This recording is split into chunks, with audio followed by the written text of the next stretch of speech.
As a Catholic, how would you refute Protestants stating that the church has sort of fallen away when we were burning English copies of the Bible when it was first translated, and Who's that? selling indulgences and whatnot? Okay, well, say at the time of the apostles, especially in Revelation, there were churches that were falling away. And what did the Lord do?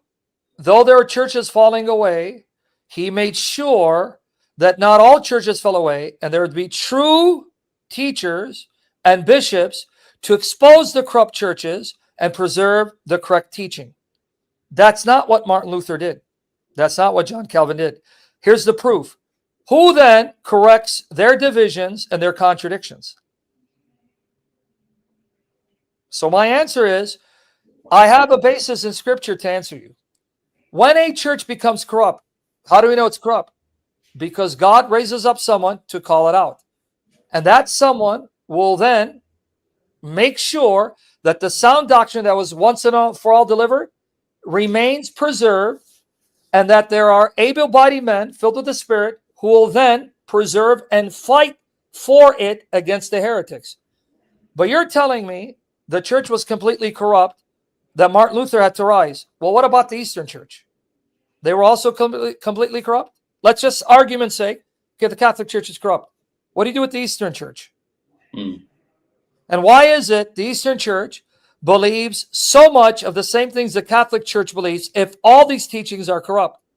And then if Martin Luther was the voice that God used to preserve the truth, how is it that he and the other magisterial reformers came to blows and fought and condemned each other because they couldn't agree over the meaning of Scripture? So then, who was God's voice to preserve the truth? The church fathers, church leaders, and bishops.